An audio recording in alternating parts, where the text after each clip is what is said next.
In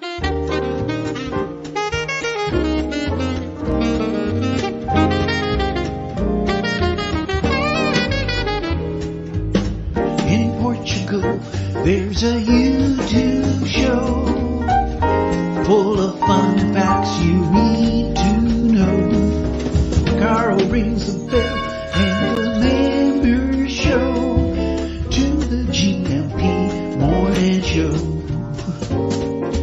Featured guests will come and they will blow your mind. The audience will do so in kind.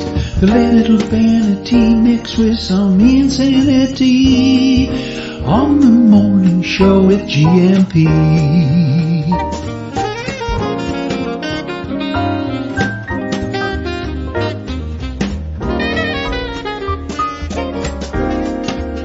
Hey, you gumpers.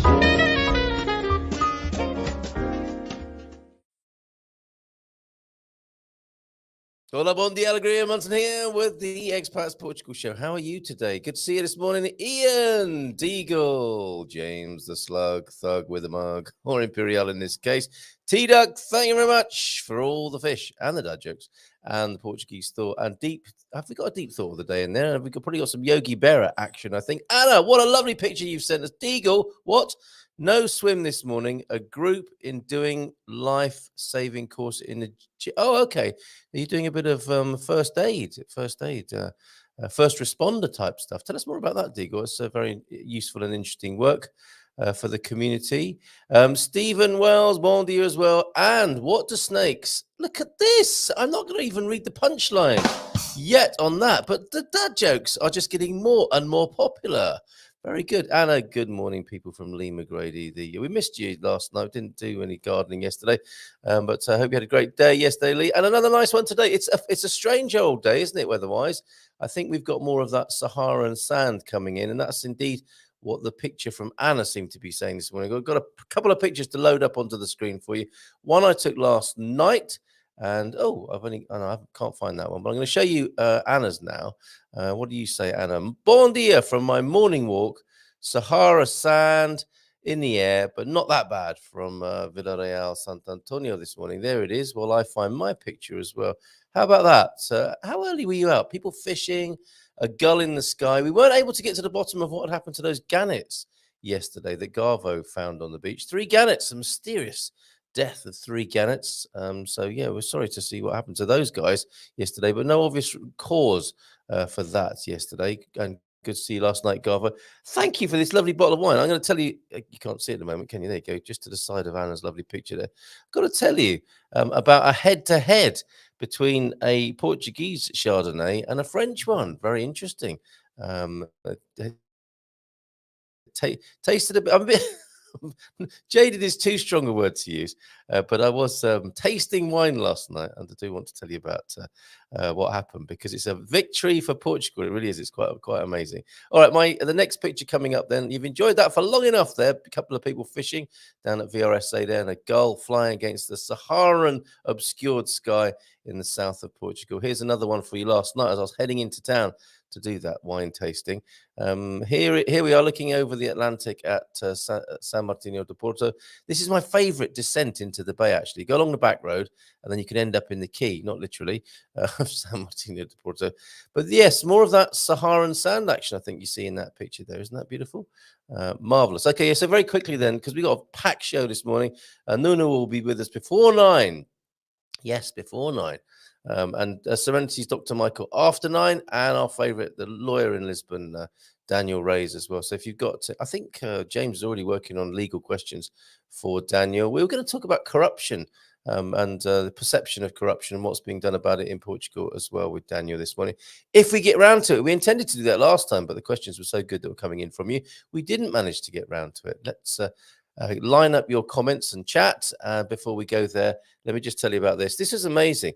Hanging out with the legendary winemaker Chris Price last night, and one of the as well as tasting one of his Cortain wines, he brought this along. He wanted to do a red and a white last night in San Martino de Porto. Lovely gathering. Thank you for everybody who turned up. It's nice to meet lots of new people. This is Monte Capucho, and this is a Alcobaça based it's not called a distillery, winery. Let's call it a winery. And we did a blind tasting. Great idea, Chris. Wine 1, wine 2. Wine 1, as I recall, was very fruity and a little more interesting on the palate. I don't want to get too sort of wine snobby about it, but very nice flavor. What do we think of wine 2? Well, it's a bit more oaky, as you sometimes get with a Chardonnay. That was the French one. A show of hands revealed that people preferred this. Look at this, the Monte Cappuccio from Alcobaça at around 5 or 6 euros a bottle. A lovely drink to have when the weather's a bit warmer, I would say. We're going into the reds now, aren't we, in autumn? But that compared very favorably to the Chardonnay from France at 18 euros a bottle. So well done, Portugal. Holding your end up there against the French Chardonnay there. Fantastic stuff. Monte Cappuccio. Well done. A God score tip of the day then. So that's a good segue. Oh, morning, Ducky, as we say in the United Kingdom, or morning, me duck. I don't know if I've ever talked to you about that, T-Duck. We don't have a duck rating yet on the screen, interestingly enough. Is that telling as well this morning? It's an ongoing riddle, that, isn't it? But moving from drinking wine into staying in shape, this is how we roll with the God Squad growing old disgracefully. The gentle fitness for the bon viveurs. Yesterday I mentioned, Coach Turner says, cutting out carbs for one meal a day. More often than not, that would be potatoes. No, not my potatoes. Or go to veg. Oh, sorry, our go-to veg at the moment are carrots, broccoli, corn and peas. Well done, Turner household. Do you know I cooked carrots slightly differently the other day. What did I do? Carrots. I was making something rather nice for Mrs. M. I think it's maybe some slow cooked meat in a complex gravy. And I thought, what would be nice with this? I'll do some carrots as well. So good call, Coach Turner. I parboiled the carrots and then put butter and salt and black pepper on them. And made a little sort of Jenga of carrot sticks, done like that, parboiled and then sauteed in a little bit of butter. Yes, I don't mind going to a carrot when it's cooked like that. Deagle, how are you this morning? What's going on? Bon dia, Carl and Gumpus from a very wet overnight Belfast. Turned out mild temperatures went up to 11 degrees. Going to be a mild, wet 14 today. So I did say I'd look at the weather in Portugal yesterday. It's nice to start the week looking at the weather outlook and forecast for the week. Didn't get around to it, so let's try and do that now, shall we? Before I interrupt myself. Or something else happens here on the show this morning. We have the weather in Portugal then, if I could bring that onto the screen. I'm not sure this laptop liked being at a wine tasting last night. It's a bit sluggish. It's hungover. What do you give to a laptop that is hungover? There's a dad joke in there somewhere if somebody wants to work on that. Lisbon then, 19 at the moment.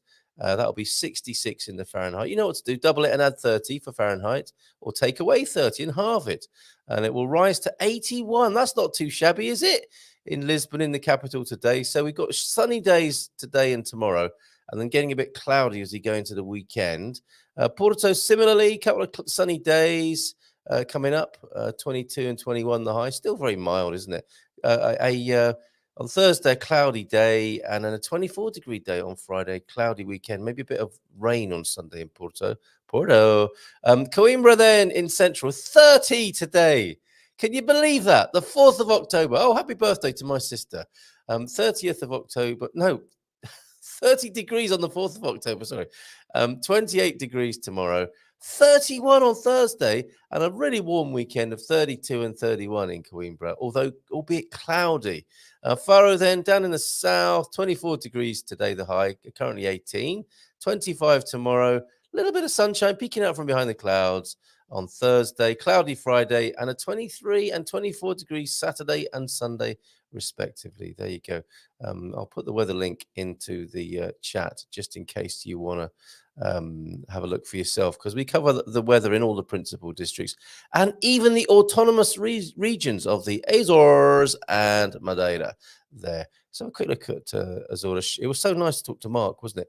Oh, rain in the Azores. Not unusual, of course, there. But yeah, 5 days of rain over the next 7. And in Madeira, 17, 16, 15, nice mild temperatures and a bit of rain and cloud on Friday, quite possibly. There you go. There's your weather for today. Let me put that weather link into the chat as well so you can have a look for yourself. And the link to Phil's weather station is there as well. The actual weather that's happening in Caldas, on the outskirts of Caldas near Óbidos, you can see as well, thanks to Phil and his weather station in the garden. If anyone else is thinking of doing that, let us know and we'll report from your garden as well. With it. We won't turn up and stand in front of your house, weatherman or weather girl, weather lady style. We'll get the data. We'll get the data from your garden every morning if you spark up one of those weather stations. Glad to do that. In hotter days, they might be part of a slaw with you fought the slaw and you won on this occasion with red cabbage. Oh, we're continuing. We're continuing from the go-to veg of carrots, broccoli, corn, and peas. We harvested an aubergine yesterday from our garden. How do you like to cook aubergine? Not the easiest of vegetables to cook well, in my opinion. Other options are, of course, available. We haven't missed the potatoes at all. Really? Or felt any more hungry? I'd be interested in what you think. Well, you're talking to us in the land of multi-carb meals. It's not unusual to have chips and rice on the same plate here in Portugal, of course. But I think they do the food triangle. Is it the triangle? The pyramid pretty well. Nice big third of salad. Traditional, slices of lettuce and tomato and shredded carrot, probably. Maybe some sweet onion in there as well. Chips, rice, and whatever you're having with that. Bit of fish, bit of meat. I like it, I've got to say. Not long, Deagle, then now. How many sleeps, Deagle? Was it 9 sleeps till you're back in Portugal and 2 more trips planned for next year? Loving how you roll with your organization to get to Portugal, Deagle. Bom dia, Gampers from the Slug Life. Feliz terça a todos. Como vão a todo? Very good. And I cue this quote, never far from some inspirational quotes here on the show in the morning. Any relationship that's based on need is doomed for failure. Oh, and any relationship that is based on playfulness leads to ecstasy. Mrs. M, we need to speak after the show. Deepak Chopra, Jesus, a story of enlightenment. There you go. Deepak, are you still knocking those books out? I love his voice. I do remember listening to cassettes of Deepak Chopra talking about spiritual matters in the 1990s. He's still rocking on then. Any relationship that's based on need is doomed for failure. And any relationship that is based on playfulness leads to ecstasy. I think we're talking about codependency, aren't there? And a Yogi Berra quote of the day. When you come to a fork in the road, take it. Yes. You don't want to be one of those people that stands pondering the fork, do you? Or, oh no, a fucker. That is pondering the fucker. That is knife in Portuguese, in case you're wondering what just happened then. Garfo is a fork, of course, in Portuguese. Bom dia, alegria. That's why. He's got Garfo's almost got the gangster name, isn't he? Gary the Fork from the Peaky Blinders. Bon dia, alegria, Gumpers. Hey, T-Duck, we haven't got a duck rating. Can we have your duck rating this morning? Thank you very much for these. Deep thought of the day. They always say time changes things, but you actually have to change them yourself. Andy Warhol, he knew a thing or two about change, didn't he? Changed the art scene, I would say, and made his mark on popular culture. Andy Warhol Jr. was an American visual artist, film director, and producer. Wasn't he famous for saying everybody has 5 minutes of fame as well? Wasn't that him? And his condensed soup pop art as well. Portuguese saying of the day then on the... okay, we need to star this up so that Nuno can comment on it. Onde vai mais fundo o rio, aí faz menos ruido. Where the river goes deeper, there it makes less noise. Oh! I'm going to take that a bit personally this morning. Still waters run deep, or a placid exterior may hide a passionate nature. Yes, or there are babbling brooks of personalities, not unlike myself here. Dad jokes to come. Thank you very much for these. Let's have a quick look at those. They involve ketchup, chocolate, and reverse psychology. I like that. Hola, bon dia. Desculpa, back to wills and trust. Not a problem. I have a revocable trust in the UK, which is better than having a revocable trust. Look it up. Thank you very much for these legal questions in already. So any questions you've got about insurance, about medicine, health insurance, medical case management, you're in the right place this morning on Consumer Tuesday on the Expats Portugal show.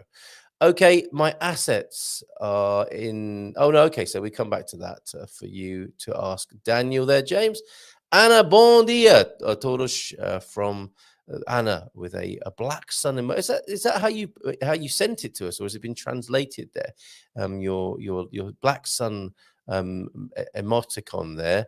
Thank you, Anna, for that. Thank you for your greeting from the south. And no swim. Deagle is on a course by the sound of it this morning. Who remembers? What's the best course you ever went on when you were in corporate or whatever? It's nice to have a little bit of a change, isn't it, at work? And you get sent on a course. What's the most ridiculous course you were sent on? Because it's true, you do get sent on ridiculous courses, don't you, sometimes at work? And one of my favorites, I think, is a little bit like Deagle's doing here. I love doing first aid, really enjoyed that. And that was always a good jolly. And it was useful as well. Bon dia, Stephen, how are you? And thank you, Nubianet, for your dad joke. Lee Baddy's in Baddy, how you doing there in Iceland? Bon dia Alegria, you say. And Bon dia Alegria from Sarah Uncovered. Has she changed her name as well this morning again? No, the truth comes out. Truth is staying where it is this morning by the look of your picture. Bon dia Alegria from you. Not me, Carl. What? It's university. Oh, okay. The university students are in the gym, so you can't go swimming. I see. They will be PE teachers doing a swimming lifeguard type course. Stopping your swim. That's terrible. Bon dia Alegria from Owen as well. How you doing? And I'm getting a nice Carlinhos from Sarah Uncovered there. And Newbie, that's a greeting to you from James the Slug. And you retort with a hey there, Slug, as well. Carl, I'm not a beer person. What nice red wine can I have next week in Portugal? Diet will be 90% fish salad, not a white wine person. Interestingly, Garvo was at the wine tasting last night, and he also describes himself as not a white wine person, but he has been switched on to two whites here in Portugal. So Portugal is changing his perception of white wine. You can't go far wrong if you just ask for a glass of red, a copo de vinho tinto. Copo de vinho tinto, and you'll get the house red, and I'm sure it will be very, very good. I think so many Portuguese cafes would not dare serve, that even the Tascas would not dare serve terrible wine. So just ask for the copo de vinho tinto, and I think you're going to be all right. If you want something a bit special in the Algarve, I think we need to go to Anna or Victoria for local recommendations. I do recommend drinking local, as in, drinking something that's been made locally, because there's a pride in it, and that will add to the cachet and the whole story, the backstory. So ask for something local, but you won't go far wrong with the house red there, Diego. And if you're not a beer person, that's a good strategy. And if you're feeling really dangerous one evening after a meal, ask for an aguardente as well, maybe. Well, anyone else got any recommendations? Your favorite red? Penny was drinking the Portuguese, which tends to be a red seen more outside of Portugal. But I found out last night they do a red and a white. Portuguese, the one with the great graphics that you often see at Trader Joe's. Keep the potatoes, drop the butter, you'll be far healthier. Oh, T-Duck. We are starch-based. What's that? As in here in Portugal, or we are as people starchy? I wonder. I do love my butter, T-Duck. I really do. Some of that Açorian butter on some Portuguese potatoes. Maybe moderation. I mean, for some people, hearing the idea of dropping potatoes and butter, that's going to come as quite a blow to their lifestyle. Good morning, everyone. Yesterday, 30 degrees. Today, also not far from that, is expected in the capital. I don't know if that was quite the same as we predicted for the weather in Lisbon. What did we say for Lisbon? I forget now. 27, yes. So there was a couple of 2 or 3 degrees between friends. Nuno, will see you soon. I haven't sent you the link yet, which would be a great omission on my part and something I will rectify right now. I think he is probably saying, Carl, link. Oh my goodness. Okay, so let me just send that to you now. You didn't send the link. I had a feeling I didn't send the link, but I've done it now. Sorry, Nuno. I'll see you in just a few minutes then, my friend. And a message for you already. Are we still on schedule for being friends again? Okay, that sounds serious. Bon dia from Andy from a beautiful Bairrada cloaked in a silver mist, clearing to a warm, sunny day later. Grapes all harvested. Now the faint odor of yeasty wine distillation.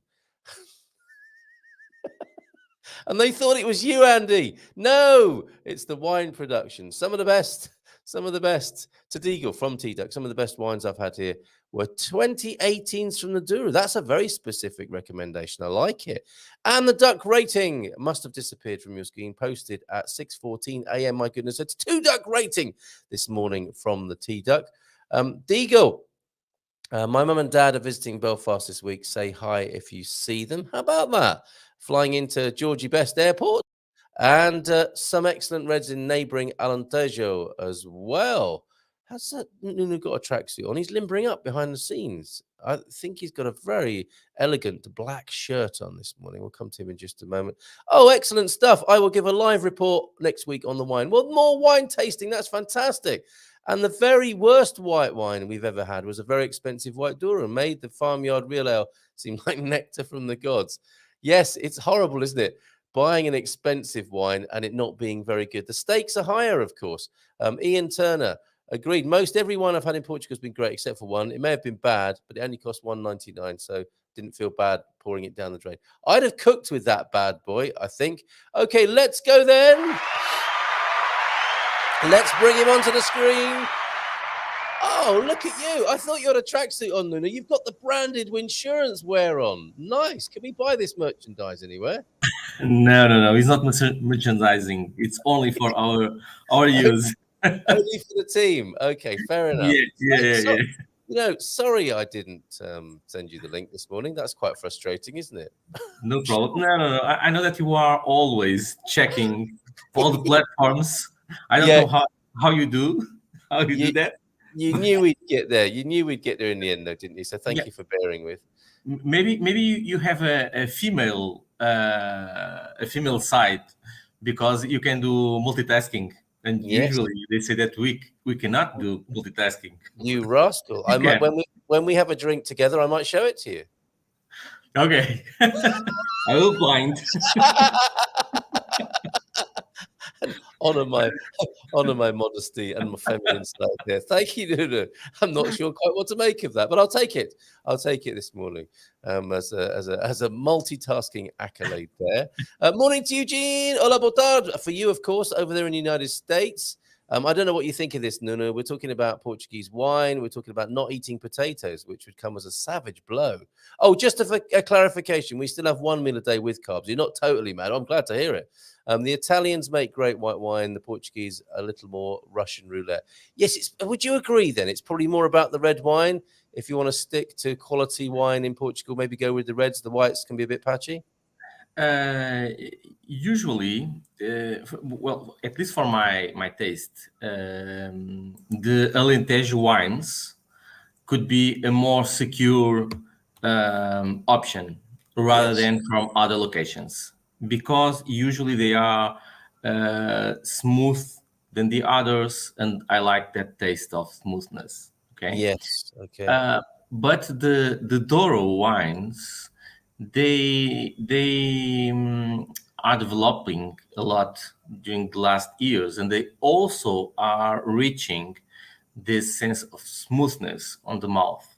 Okay. And for me, it's the major point is that I don't like aggressive wines. Yes. Since the last two or 3 years, my body reacts better to white wine. I don't know why. Sulfates. Yes. Yeah, maybe. Yes. And I all my life I said that for me wine is red wine.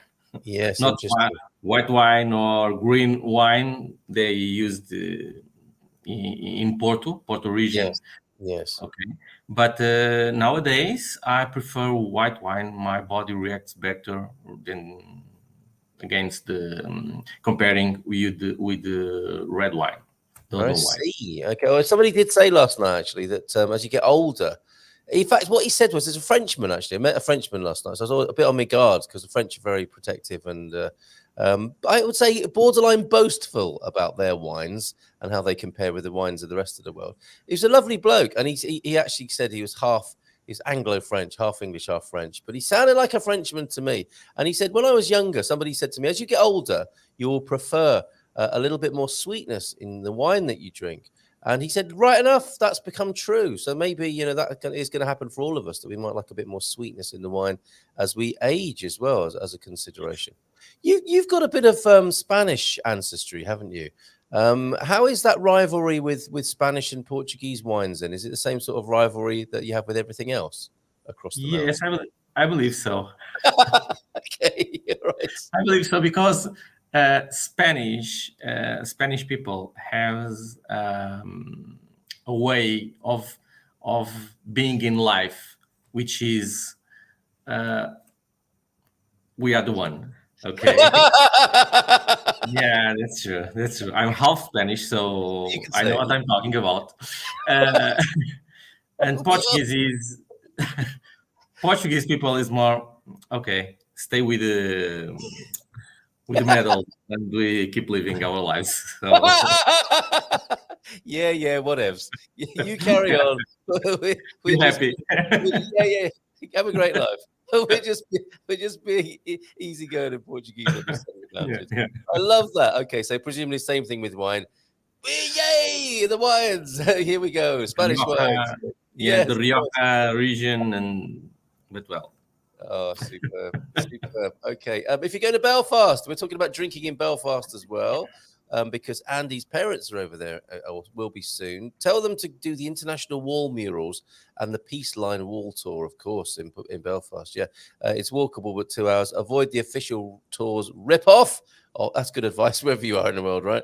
And Madden's Bar beside Castle Court, or Kelly's Cellars, best bars in the city. Real traditional Belfast bars. What can they expect there? Oh, this is a white, isn't it? And I think I might have had one of these with you, T Duck, recently. Planalto 2020 was an excellent white wine. That's a Douro white. The 2021, not so much. We see it highly discounted in the stores now. What a difference a year can make. That's fantastic. French. Oh no, I've led us into cultural and national stereotypes here, for which I apologize and do slightly enjoy, I've got to say. French boastful across the board. Oh, genetic. You see, when people have got the ancestry, they feel able to make the comments, don't they? In the way that yeah. other people are not allowed to do. Okay, so Nuno, what's new in the world of insurance apart from one of the best uniforms or bits of branding you could hope for? No, so the world of insurance is pretty much the same. At Right. least in 90% of the cases, what makes the difference could be the approach. Yes. So it's not about selling. I hate this word. I hate. So it's not Right. about selling. Either is about selling insurance. It's about protecting, and we are here.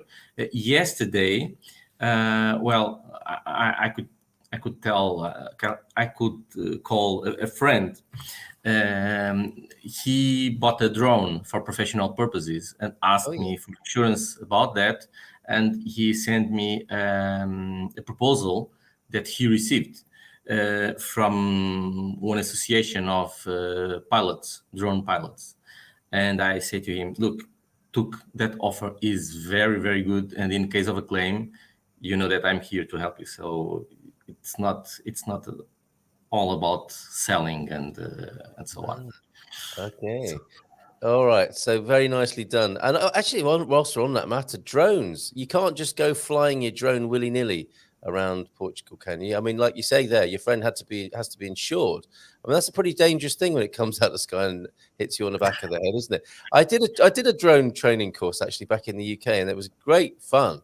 An introduction to the whole world of aviation in quite a small way. But we were trained by an EasyJet pilot, ex-EasyJet pilot, and he created a drone school. So people do need to be careful with that when they're flying their drones around, right? Is there more and more law coming out to stop people just flying them along the beach or over the city near the airport and stuff like that? The law is already there since Right. maybe 2018 or so.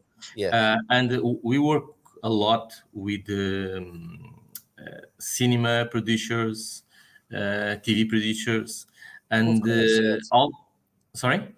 Of course, I realize, yeah, because you have a connection with insurance in the film industry, don't you? Yes, and all of the drone pilots, what they say to me is that the question is not if the drone will falls Yeah. down, is when it will Oh, occur. really? Okay. Yes, and we already paid maybe seven drones Oh, and really? all the consequences. Yes. Right. Okay. Interesting. Okay, so a question coming in then. So, tracking prey with heat-seeking drones, is that legal in Portugal? I think stick to doing that on your own land, maybe, but be careful when it comes to the armored ones or the ones with rockets on. Definitely only on your own property, Peter. And I know No. that's how he's going to. That's how he's going to start catching the javelin, I think, on his land there.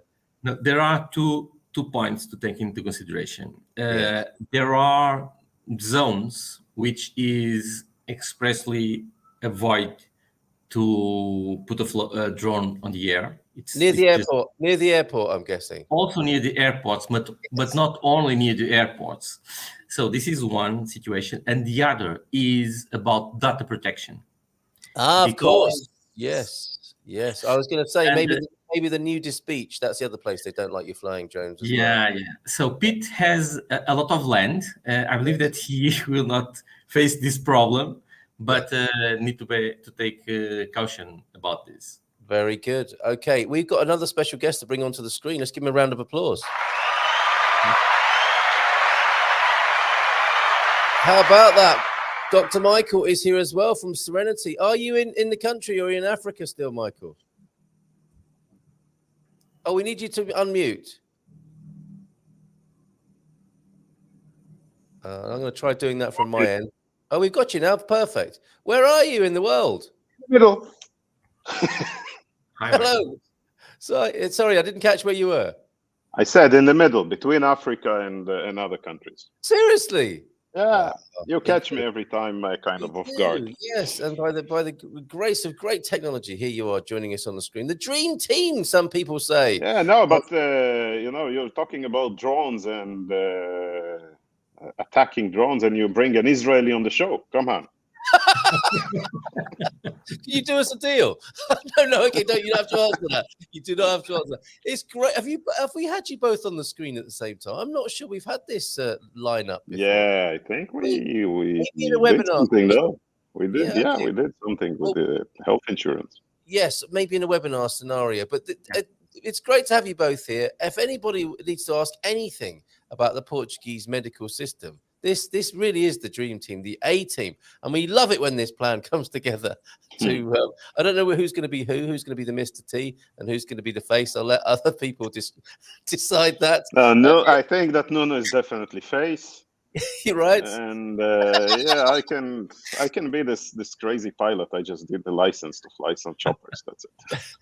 Have you? You see, it wouldn't surprise me, as well as being a medical doctor, if you were a pilot as well, Michael. Is that true? No, actually, I'm thinking about. I would, if I had the money, I would probably go and make some, get some course or do a license.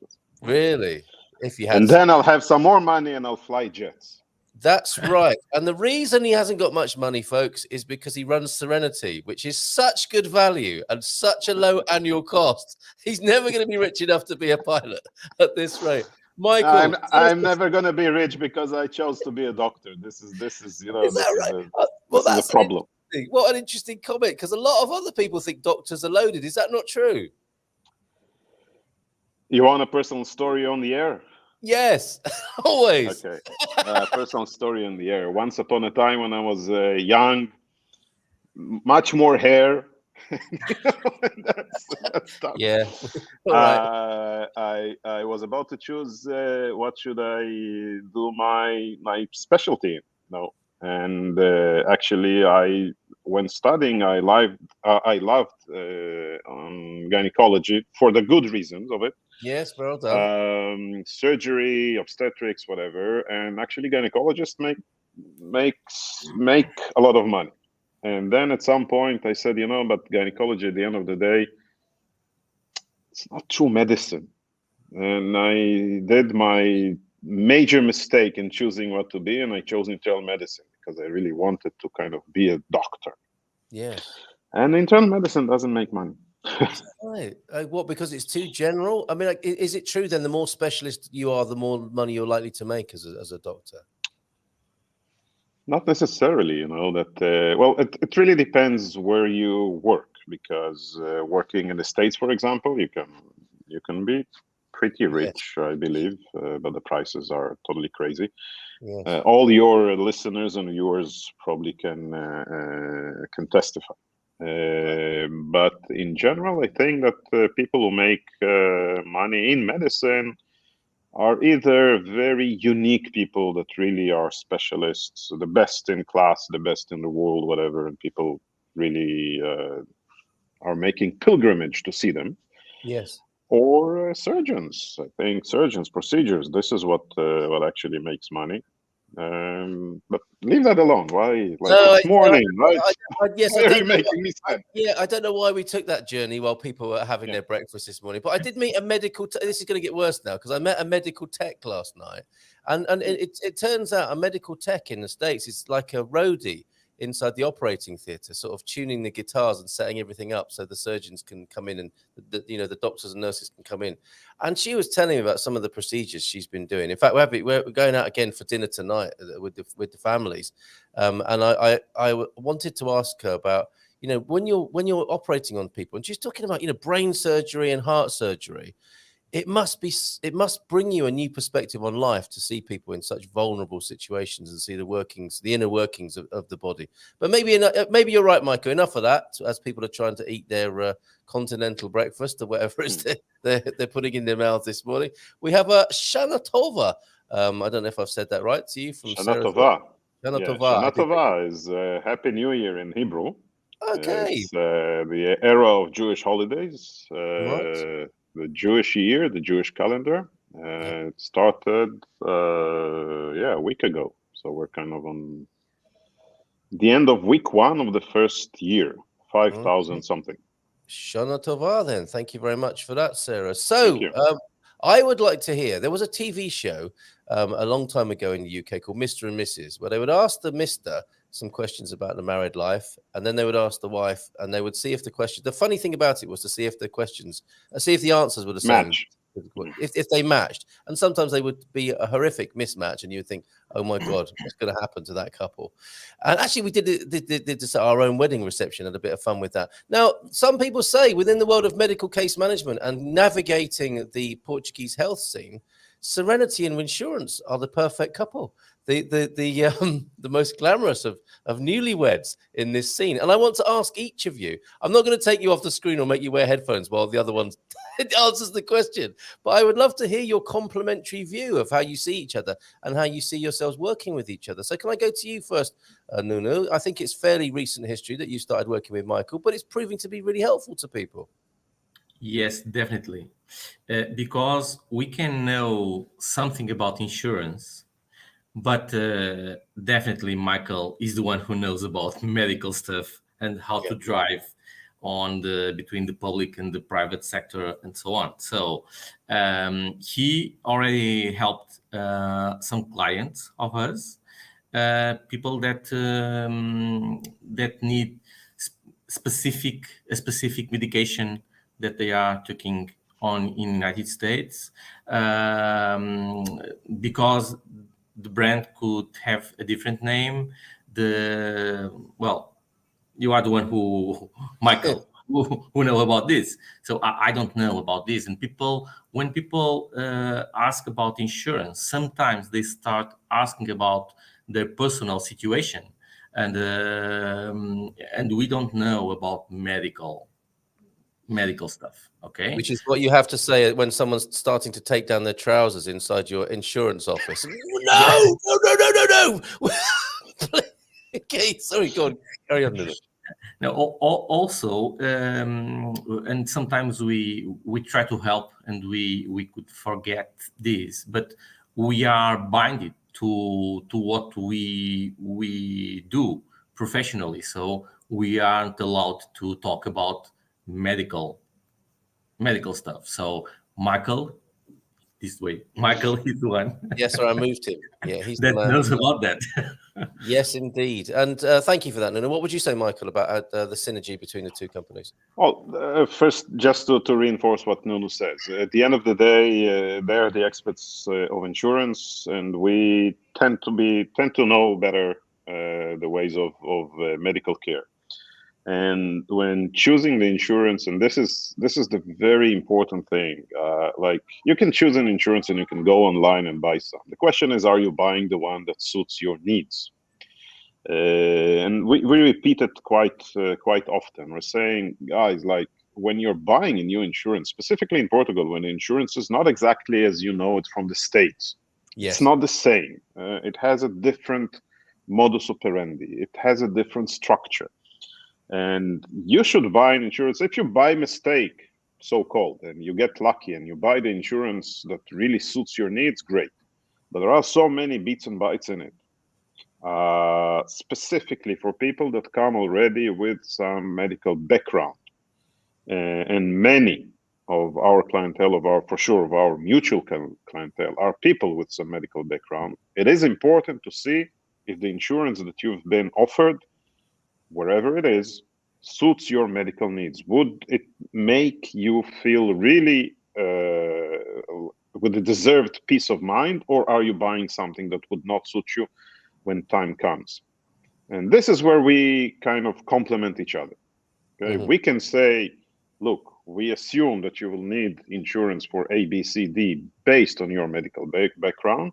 And speaking to the team of Nuno and to Nuno himself, he says, yeah, well, this insurance can really help them, or this insurance cannot help them, but cannot help the client, and yet this is the best choice. So at least then we can go to a client, tell him, look, dear client, unfortunately, A, B, C, D, X, Y, Z, whatever it is, in Portugal, the insurance would not cover for your treatment, but all the rest is there. And the best example, as an example, just to connect it to real life, there are many people with some very expensive medical care, medicines, injectables, biosimilars, etc., etc. And they copy pasting what they know from the States. Their first question is, will my insurance cover for the cost of my medication? And the answer is no. But it's not like the insurance, for example, by Winsurance is a bad one. No insurance in Portugal will cover for those costs because this would come from the national healthcare system. But somebody needs to explain that. Somebody needs to understand what are those medications? How are they covered? Are they very specific? You know, so here's the thing. Here's this complementary work that is going on. Okay, that's fantastic. Thank you. We have a question that's come in. Any questions at all? Well, we have these two great brains with us this morning who help you really in a way that a few years ago was unimaginable, but now is possible. Contemplating navigating the Portuguese health system, both spheres. Actually, talking of brains, the brain of the medical system here, the left and right spheres, the public and private sector, which is best to work with. It's not obvious sometimes, and we've tried to explain this many times on the webinars that we've done, and we'll continue to do so.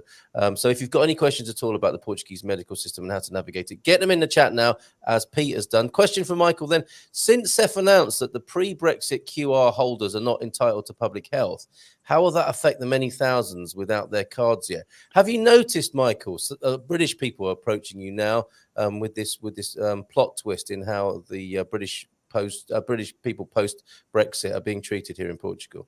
I have to say, like, surprisingly, we do not have a lot of Brits within our members. But hey, you're more than welcome, Brits. We know why that is, though, don't we? Sorry, as a little bit of an aside here, the Brits are not used to paying for medical care in the same way that the Americans line up for it. So you might have noticed this as well, Nuno. It might be that. Yes, I understand. But as you mentioned, unfortunately we ain't gonna be millionaires charging for our services. So it's pretty symbolic. A. B. Hey, it helps you. Regardless, you're willing to pay, unwilling to pay. We're not there for your money practically. Yes, it's a for-profit company and you pay for our services. But at the end of the day, if you're finding yourself alone, like with this, I have a QR code, I have a pre-Brexit eligibility for care, and now I don't know what to do. Okay, now what? So yeah, so there's the simple answer. You can always go privately and pay out of your out-of-pocket money. Everybody will be happy to take your money, believe me. But are you doing it in the right way? Are you going to the right places? Are you going to the right physicians? Like, Yes. do you need to go to this physician with whom you're going to spend 50, 80, 150 euros? It really doesn't matter. This navigation of the system, this understanding what's best for me, what would work for me in the most efficient way clinically and administratively, here we are the ones to give you this advice. Now, with regards to the specific question, yeah, the pre-Brexit eligibility of the Brits doesn't work anymore. So either you're a resident here with a resident permit, so why not, first of all, having your SNS number? That would at least put the big things in order. Probably many of the people already have it. But then again, if we talk about the kind of the difficulties, the challenges of the public healthcare system, you need a different solution. You need a different approach. And if you want a financial enabler to be able to use the private system to the best it can provide, health insurance. Yeah. And here again, which health insurance? Talk to somebody who understands. Please, I hope that Millennium would not hate me at the end, but don't go to Millennium and say, "Hey, where's your insurance?" Not there. I think we've done so much educational work in this department that people actually say that to each other now. Nah. I hope so. Back in the day, it was great because the first person you met in a bank who could speak English, you would just buy health insurance from them because you felt like it might work. But now we've got a different set of options, which is fantastic. So I hope so. So then sorry, go on. Yeah. I mean, decide. How do you want to go about it? You don't know what to decide. You don't know the prices. You don't know what to expect. You're on a budget. We hear and we sit a lot with people that say, hey, I wanted to buy health insurance, and I know that this is cheaper than the States, but you're talking about Brits that aren't acquainted with the system of just let's buy an insurance for thousands of euros, whatever. Talk to us and tell us, look, I'm on a budget.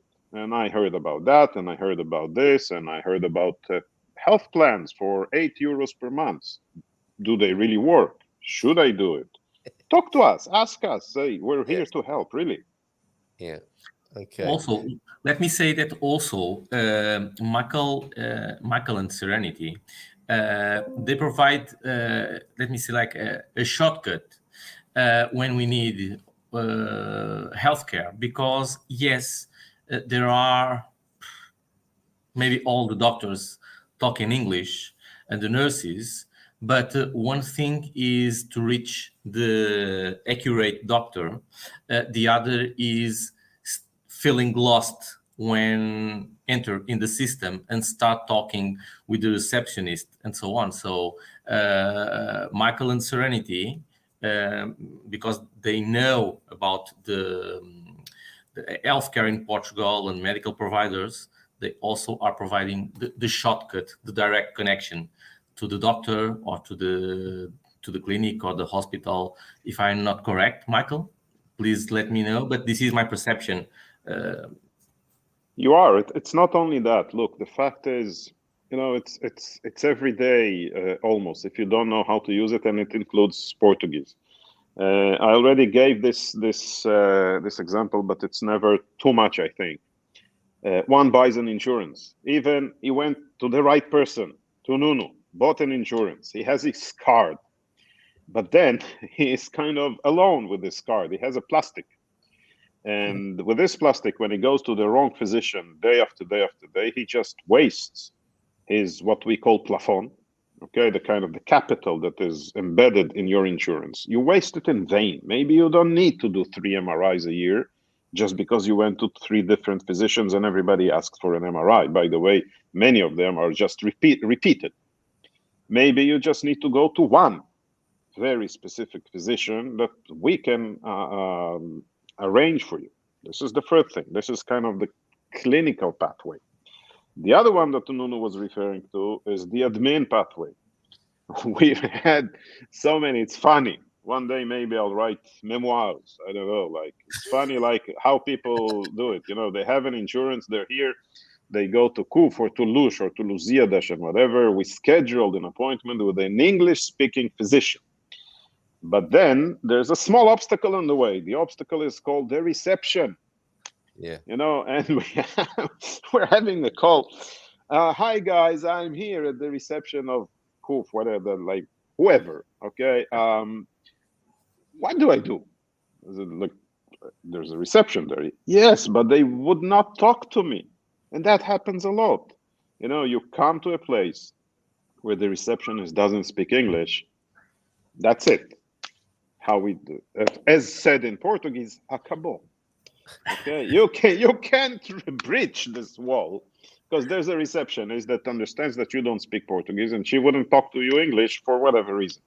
It just seems like medical receptionists are the same the world over as well, though. They are the gatekeepers, aren't they? They keep everybody behind the line there. Yeah, but it's behind the line. And then you get a call like, I don't know what to do. And we say, well, did you take this small paper, your number? Yes. No, because it's my first time. Okay, so please press it. All right. Then when your number appears, numbers are international, so there's no language barrier. And you go to the receptionist, put us online. Just dial and hand the phone to the receptionist and we will explain. And this is how it works. Yeah. Very interesting. Okay, thank you for that. Sarah says she is lined up and ready to do business with both of you gentlemen. That's good news, isn't it? Nice way to start the day. First Serenity before I even board my flight, the Nuno, when I arrived, na Terra Madre, here in Portugal. So and she had another special name for you this morning, New. I think as well, and I think she will, like she said before, she will blush when she sees you as well. I think. Fofo. That was it, wasn't it? Fofinho last time. You can't call your insurance agent Fofinho.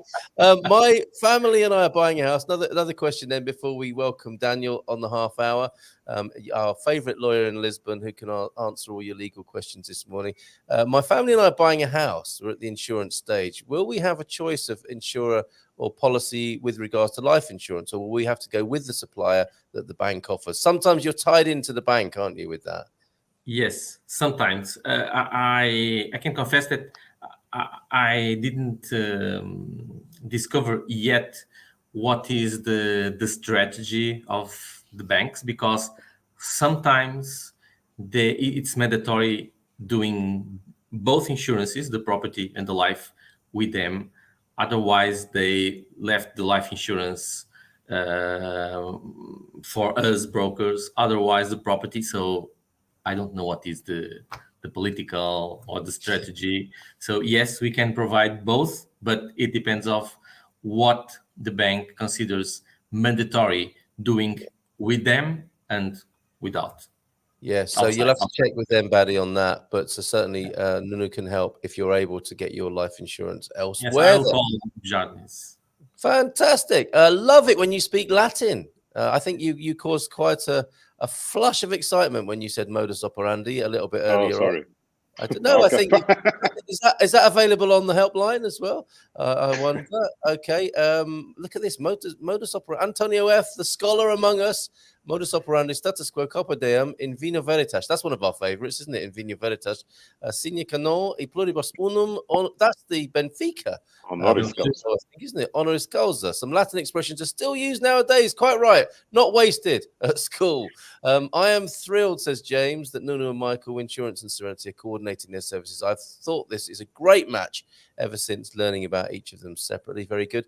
Back to Pete then. And, Joao F is in as well. Bom dia todos. Cambada from Joao F. Michael, we have private health insurance on our medical numbers, but are a little concerned that if something major happened that only the public hospitals are equipped to deal with, we could have a problem. You get the gist of that, right? This is going back to the Brits who are here and fearing they might not get the care they would have got was promised, you could say. It's a very important question and a good one. Actually, the public hospitals are equipped very much as the private ones, so you don't have to worry so many times. These are the same physicians that are treating you. And actually, if you are talking about something serious, I don't know, a very serious diagnosis, a quadruple bypass, whatever it is, you want to be treated in a public hospital. And the reason being very, very simple. Again, if you compare the quality of equipment, the preparedness is the same, quality of physicians is the same. And the only thing that differs is the fact that in the public hospitals, you would have a multidisciplinary team available 24/7. I have to restrain a little bit what I'm saying because we have witnessed recently some problems with OBGYN services, but leave that alone. When it comes to ICU, when it comes to surgery, when it comes to other solutions needed in the public sector, these will be there for 24 hours a day during weekends, etc., something that does not happen in the private hospitals because they work a little bit in a different way. So if you really are in a devastating situation, you better off in the public hospital. No worries about that. I believe that Carl is taking his breakfast. So.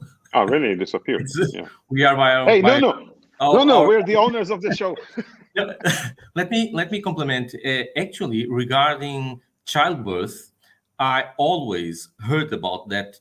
If something problematic happen during the process of the childbirth, the pregnant, she is took to the public sector. So I don't know if nowadays it is the same, but I always heard this. As far as we know, and thanks God, we haven't witnessed problems or complications with the childbirth. But nowadays, the private hospitals that perform birth, they are obliged to have a NICU, neonatal ICU. But yeah, many times, it might so happen that after a treatment of a newborn in a neonatal ICU, and when the costs, and this is practically one of the most expensive per day unit to be treated in, sometimes the child and or the mother will be transferred to a public hospital. Yes, right. But again, at least the first intervention will be on spot. Carl, thank you very much for running the show. There really is no need for me to be here, clearly. My laptop said, I'm running out of power, and I just wiggled the cable and sparks actually. So I don't know how well this is going to go. I can actually see little sparks on my power supply. So, but thank you professionals. Clearly, you're in good hands here, aren't you, with these guys here? That's fantastic. Well done, everybody, this morning. I don't know what I missed, but we have another question. Does Serenity help residents acquire a family doctor for the public system? This is a great question, isn't it, from James? I think you get this from time to time. As I understand it, the key to public insurance door. So how's that going? Yeah, we can do a lot. This specific miracle, we can. We're medical case managers, not miracle workers. Okay. Yeah, but look, this is a very important question. This is again part of the problems of the public system. Even after getting, I think his computer blew up. Whoa. But I'll answer. This is part of the problem of the public system. Even getting your SNS number, getting your registration with the national healthcare system, unfortunately, does not necessarily connect you to your GP, to your family practitioner. Mm-hmm. If you're looking at the statistics of the system, more than 1.2 million people, 10% of the population, a little bit more even than 10% of the population, do not have an assigned family practitioner. And as much as we try, we are not there. We can't do this connection. And yes, your family practitioner is your gateway to actually all the referrals, etc., in the public system that we cannot overcome. But if somebody comes to us and says, hey, I don't have a GP, I don't have a family practitioner in the public system, how do I go around it, whatever, at least talk to us. We can help you think together. We can, in many times, substitute your GP for things that we can do. So just again, if you wish, talk to us, and we will be there to support you. Well, on that note, I need to ask if you do laptop insurance as well, Nuno. But on that, well, let me complement what you just said, which is, even though that we have the family's doctor, if I need for a consultation, I can wait for 4-6 months. It's the norm. So, and sometimes you just need the medication right away. So yes, and you can help right away with that. So just to complement what you are saying. Regarding the public system, and once Carl is not here, Let's just take it away. No. It seems to me that the public system works well for emergency situations.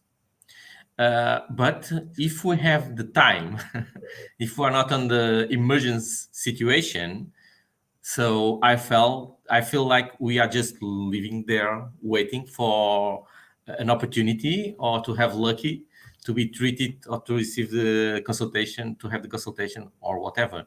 This is my perception as a Portuguese living since ever here in Portugal. I don't know what is yours, Michael. You're totally right. Again, even by chance having a referral from the public system, you might not have a family practitioner, but the Posto de Saúde will tell you, okay, come to an open door day. They have those days, an open door kind of. Everybody that does not have an assigned physician can come and be seen by whoever is available at that day. And you might as well get your referral, get your prescription, etc., etc. But leave alone prescription, this is easy.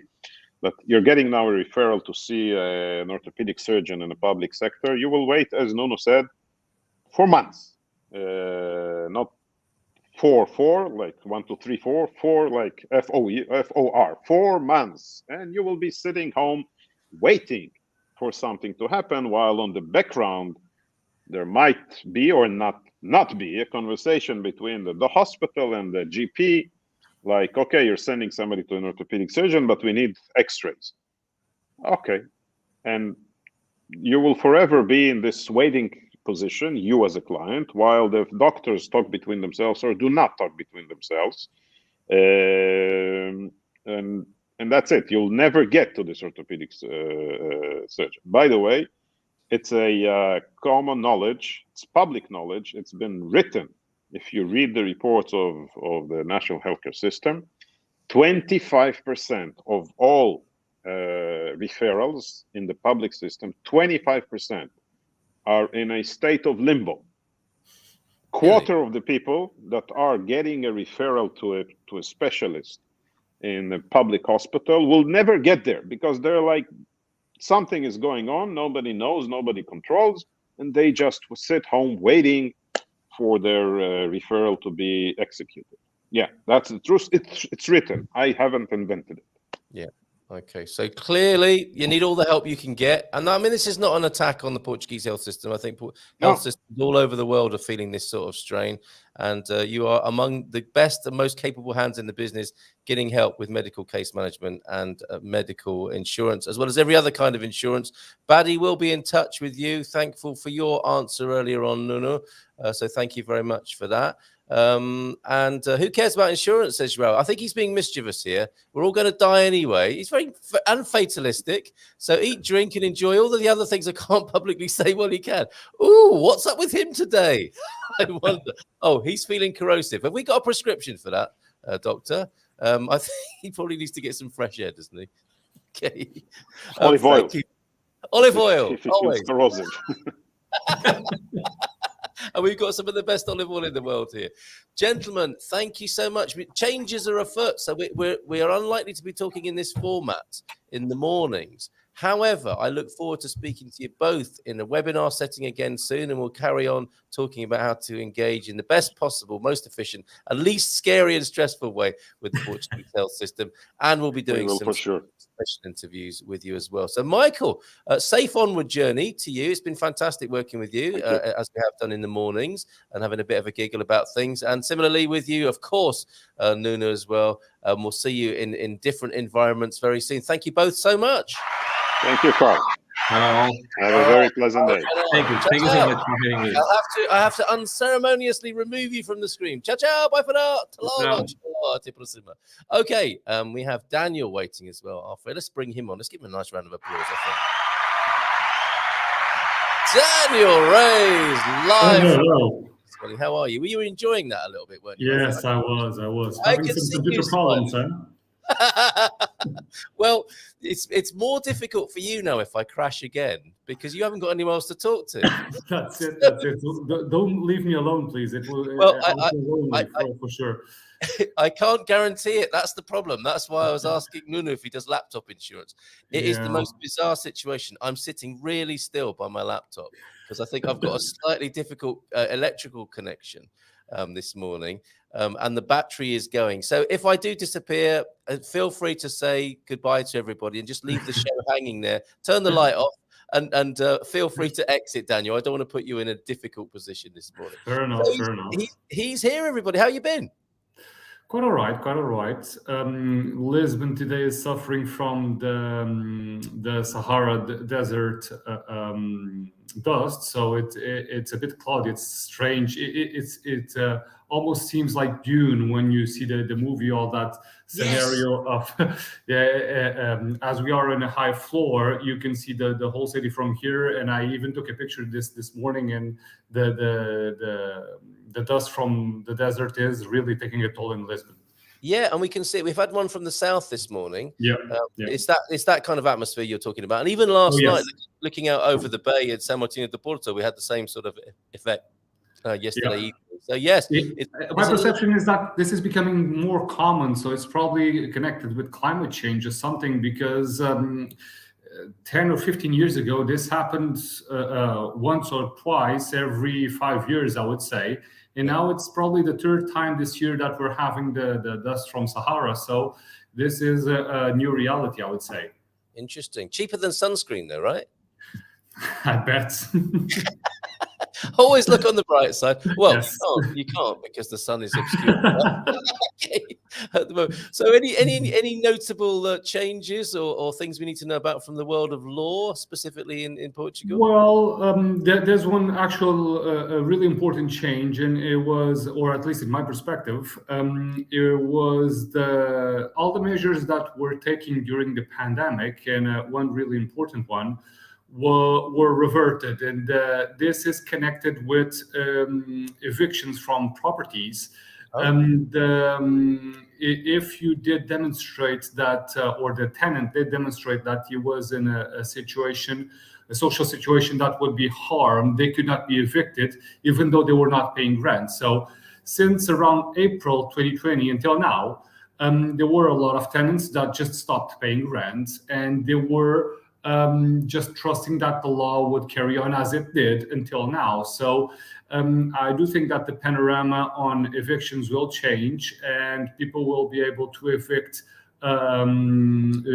tenants that are not paying rent. So I do think this is a serious change that happened, and this was approved on the end of September. So that was one major change in my perspective that will affect the real estate market, and hopefully it will put some properties in the market available to be rented out.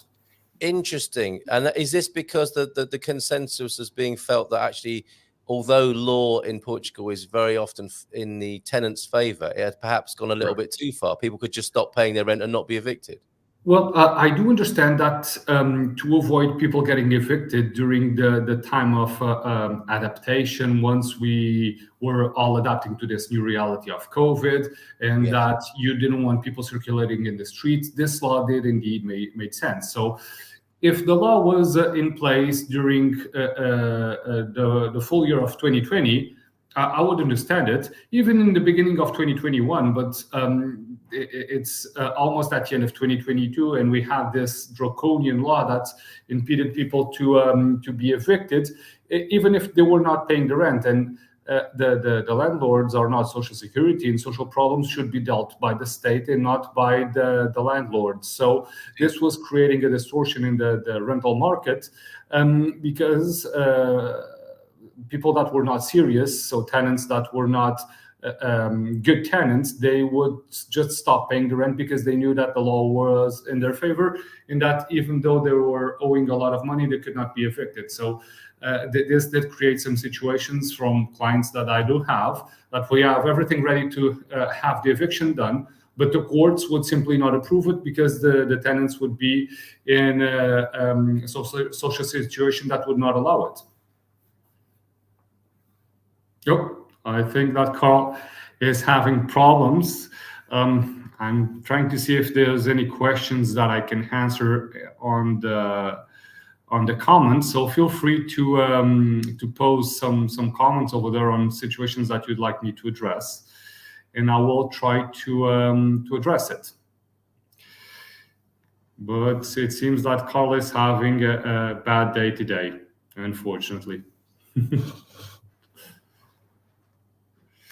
Bom dia, Solar Life. Put the cream on Zezé Camarinha. That's a good one. The missed Zezé Camarinha. It was a success in the 80s and 90s in Portugal, indeed. Bom dia, please. James, after the show. New comments. Question early in the show. So do pose the question, because I'm trying to see which one was it, but I'm not detecting it. So just read to us. Thank you for the comments and for assisting me. Carl is indeed a good assistance to keep the conversation going. But do feel free to pose any legal questions. I'll try to address them while we do wait for Carl. So new comments. AL and rustic tourism. Well, that's actually a good question. Olá, bom dia. Back to Will's Trust. So I'll address this AL in rustic tourism. The rustic tourism can only be done in the interior properties. So it's not something that you can do in what we usually call high density territories. So you cannot do rustic tourism or rustic property in a high density area. So you cannot do it in Porto, Lisbon, or any other high density areas. The way to obtain the licensing for rustic tourism and the AL are quite similar. So the insurances that you need, the process that you need to basically pursue, they are quite similar. The taxes, they do differ a bit, but the rustic tourism may be eligible to obtain the same type of taxation that AL has, and this is quite a beneficial one. But they're really similar. They do have some minor differences, but the licensing is quite similar. So I'll try to address other questions now.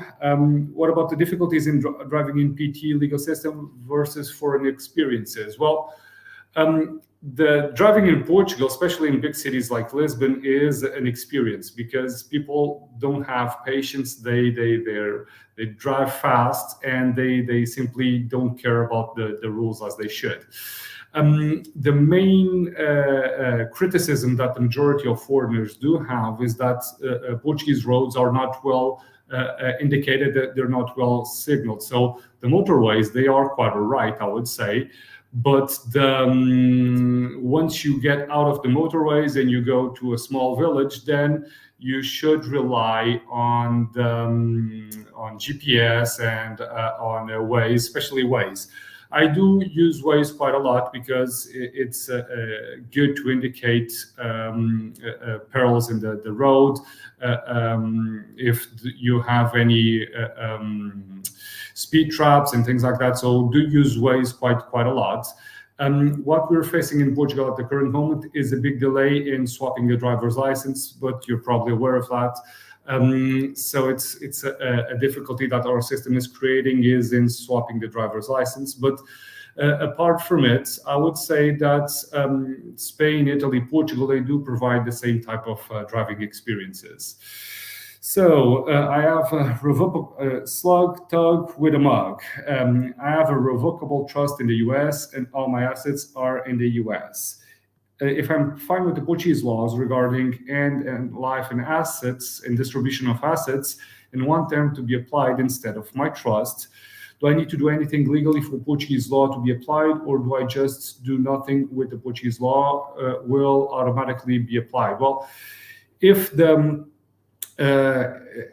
Portuguese law will only be applicable to assets in Portugal. So this is not the Portuguese law, even though if you do pass away in Portugal, will not be applicable to the trust in the US and any assets that you may have abroad. So the law will only be applicable to bank accounts here, to any property that you buy, cars and all that. So if you're fine with the Portuguese law being applicable to the distribution of assets in Portugal, do carry on as you are. You don't need the international will.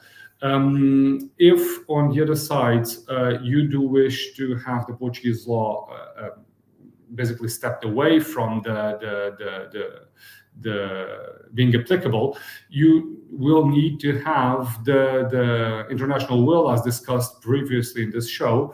And this means that the international will basically determine that you wish to have the US law applicable, although you're living in Portugal and have a residency permit.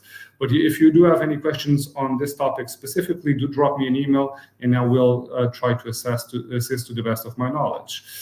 And Nita in Lisbon, can you give power of attorney to my son for future use if I become unable to look after myself, such as dementia? Well, this is a clear no. If a person has any health problems that is not able to decide, such as dementia or Parkinson in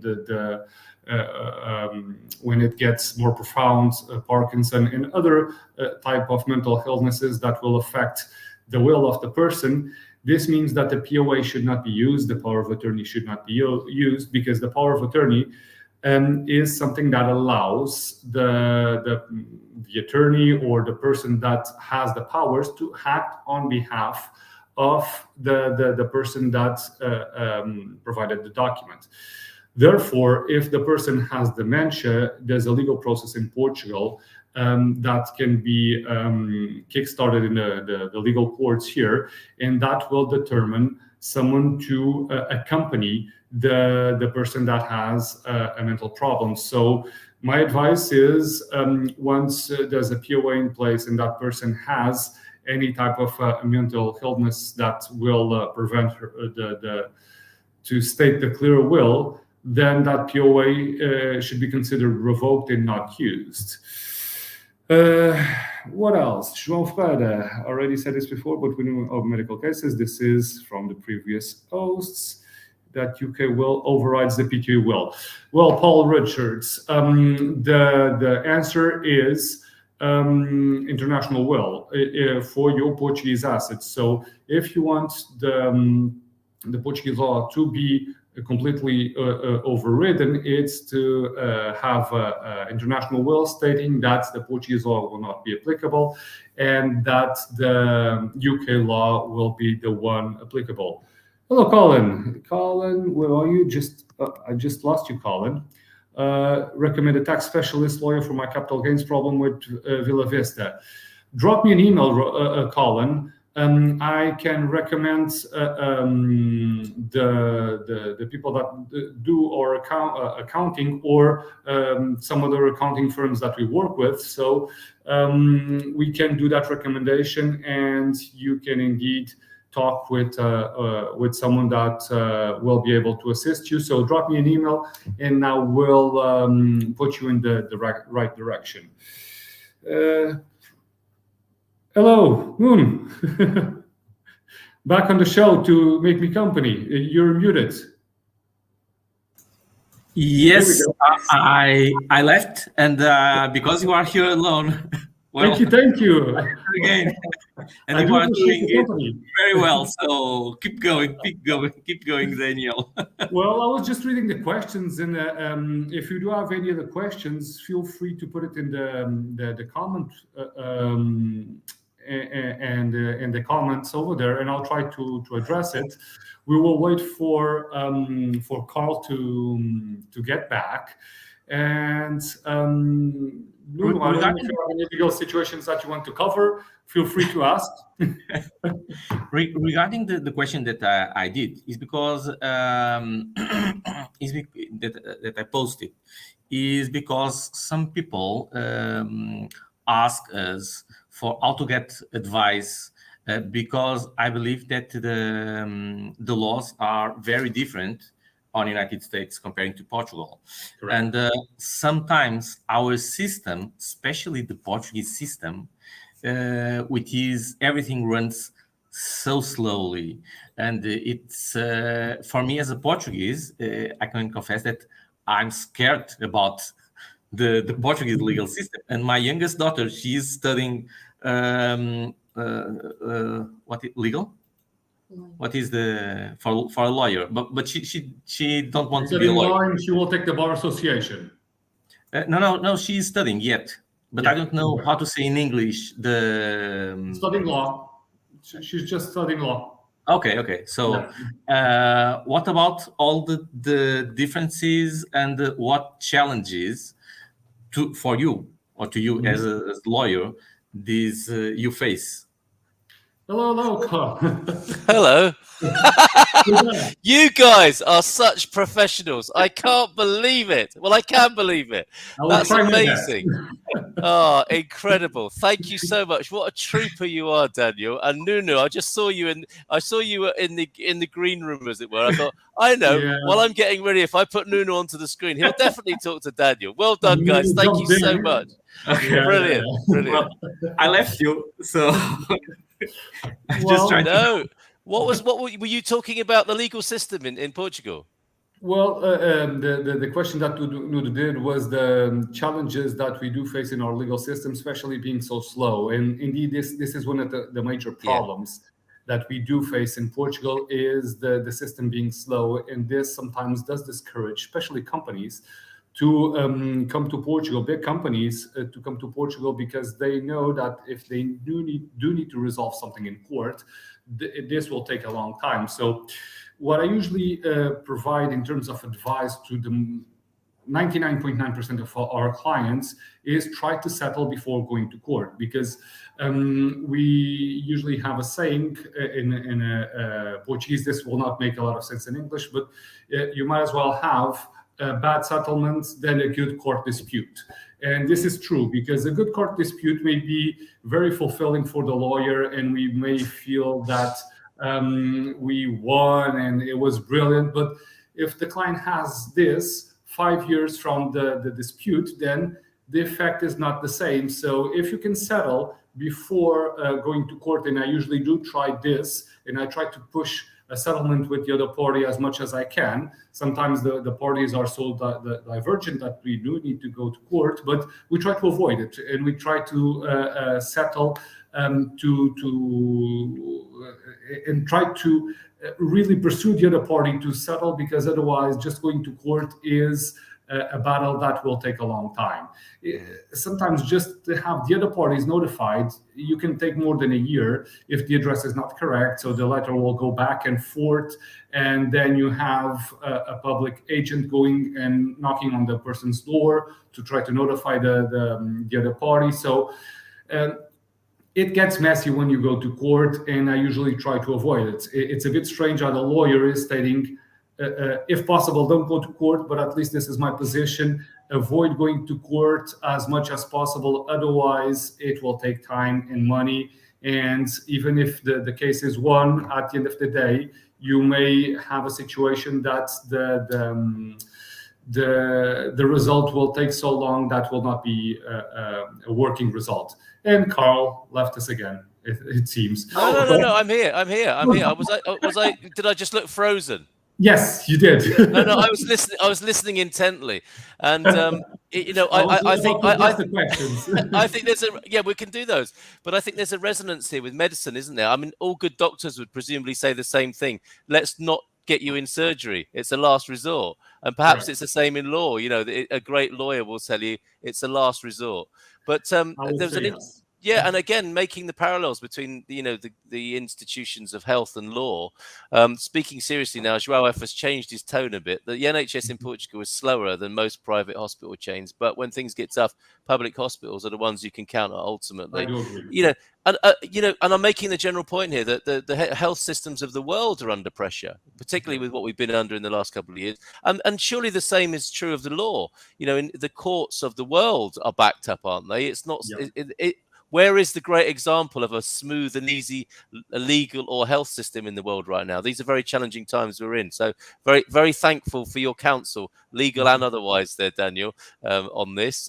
We have other questions. The earlier one was going back to the theme we talked about before, which was about having a trust in the United States. So I addressed James that already.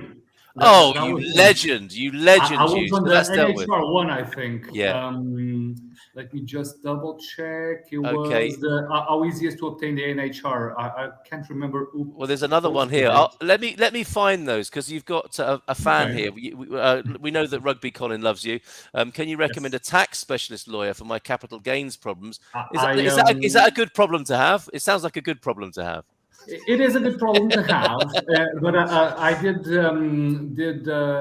recommend Colin to drop me an email, and I can recommend one or two accountants to have that sorted out. Yes. Okay. Interesting. I think this question is for me. QAnon Carl, why do you talk about healthcare when you do not believe in science? Well, I didn't know all of that, but thank you, Daniel, for that update there. Anita, what are the implications of changing ownership of my home to my son? We are Portuguese. Are there costs involved? Can it be done? And how expensive, I think, is the question. It can be done. You have a stamp duty to pay. I will need to see the rate, but there's a stamp duty that you'll need to pay. It doesn't break the bank to pay that stamp duty. And the notary costs as well. So those are the costs that you'll need to cover. And this is totally possible. One of the situations is that you can donate the property to your son, but keep the usufruto, or the possibility of using the property until you pass away. There's what we call in Portuguese the usufruto vitalício, so the legal right to use the property until you pass away. And this is what I usually recommend to the majority of my clients. If they wish to donate their assets to their sons to make the life for the sons and the kids once you pass away, it's just simpler and easier if the assets are already distributed and if you just need to deal with banks. But to keep yourself protected and to be to have the possession of the property, keep the usufruto of the property, and this will allow you to live in the property or to rent out the property. It just will not allow you to sell it. That's basically it. So totally possible. It doesn't break the bank. There's some taxes that will need to be paid, and of course the notary fees. Okay, there you go, Anita. Great answer. Thank you, Daniel. Bon dia from Square Eyes. How do I arrange a Portuguese power of attorney for my mother in the UK before we move to Portugal? How is this working then? Is it the mum that wants to give you power of attorney? Should we go with that? That's probably the most likely scenario, isn't it, Daniel? Well, if it's the opposite, if Square Eyes wants to provide a power of attorney to the mother, that's totally fine. It can be done in Portugal with a lawyer, solicitor, or a notary. And we can even, here in our office, we even do it with a double column, bilingual, so in Portuguese and English, so the POA can operate abroad easily. If it's the opposite, if it's Square Eyes mother that needs to provide a POA, well, then this needs to be dealt with the UK authorities over there. One thing is for sure, that a POA in Portugal a UK POA in Portugal will only be valid if it's apostilled, and the opposite is true as well. If you want to take a Portuguese POA and have it being operated in the UK, then it needs to be apostilled. So something to be aware of. Yep. Okay. Thank you, João F. So good to have an expert speaking about law on this show, given the fact that this is a country of about.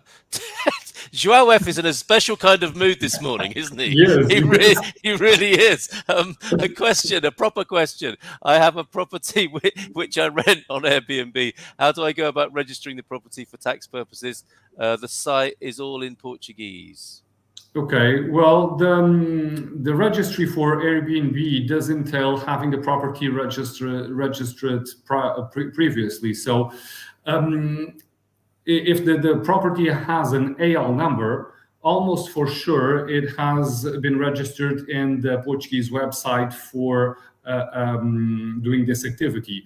Nonetheless, the site is indeed all in Portuguese. It can be done in person within the tax authorities.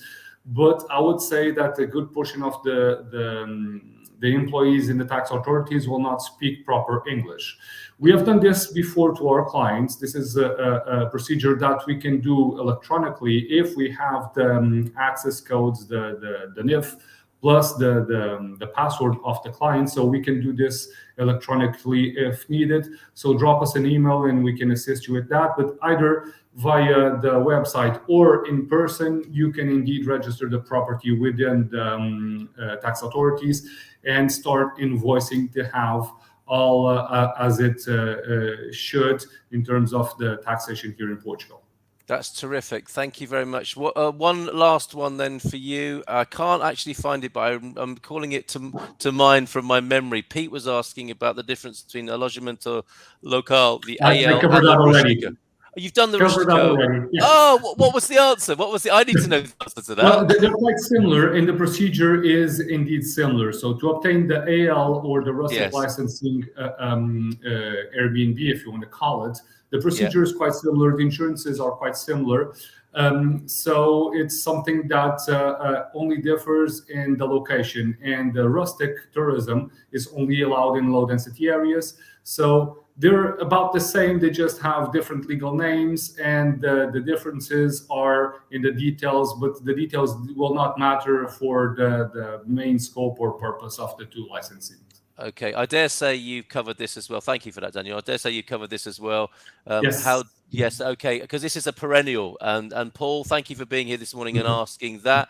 And I think there was one quickie then before we go, and that was how easy to organise NHR. How long is a piece of string? That's a tricky question to answer, isn't it?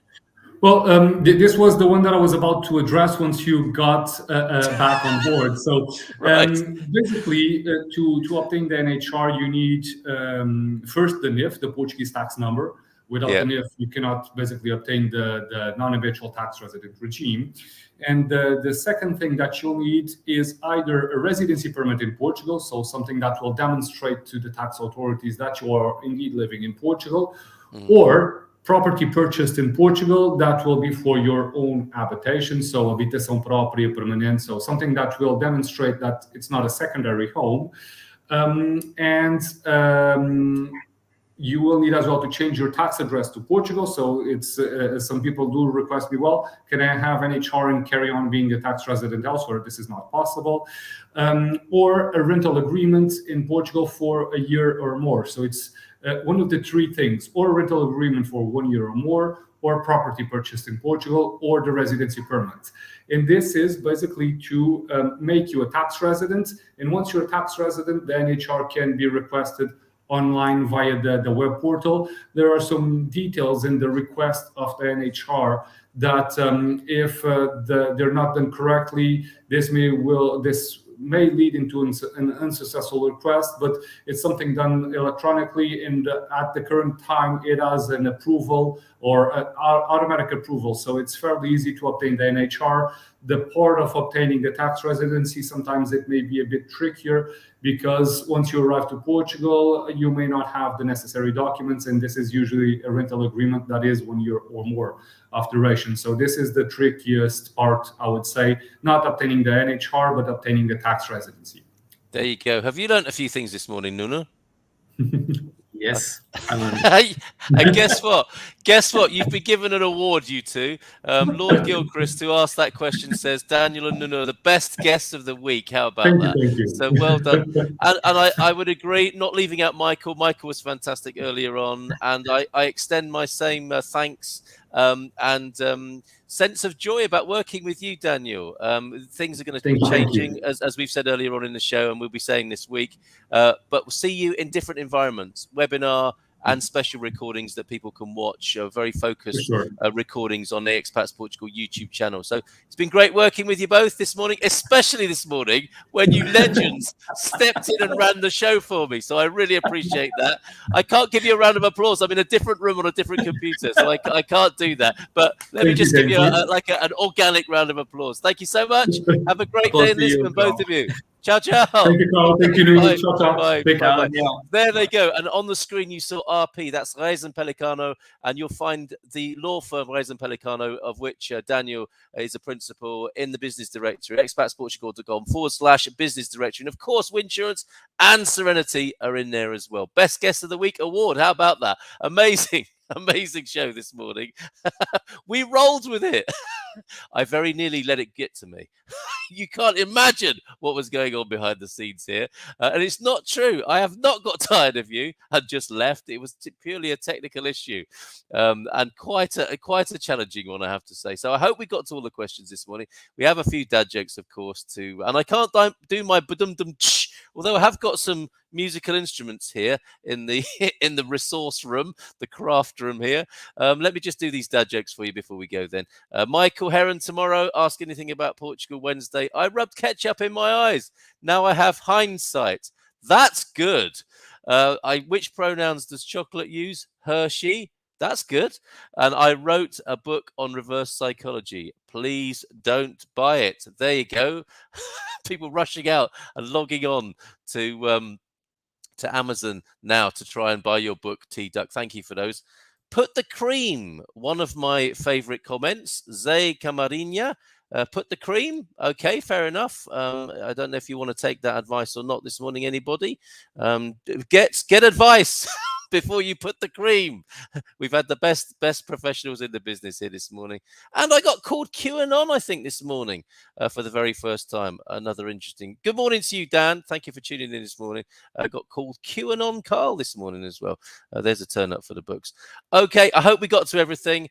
And I will see you tomorrow. I can play the music. I can do that this morning here. I'll leave you with a little picky, the picture of the sun over San Martino de Porto, there looking out of the Atlantic from yesterday evening. And I wish you a very good morning, and we'll see you tomorrow. Até mañana with Michael Heron on Ask Anything About Portugal Wednesday. See you then, folks. Bye for now.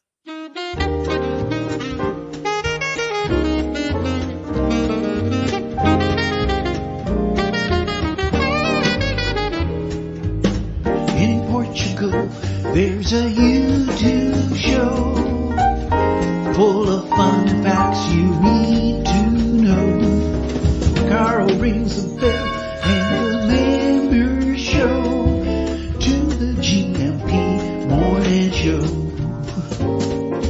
Featured guests will come and they will blow your mind. The audience will do so in kind. The little vanity mixed with some insanity on the morning show with GMP.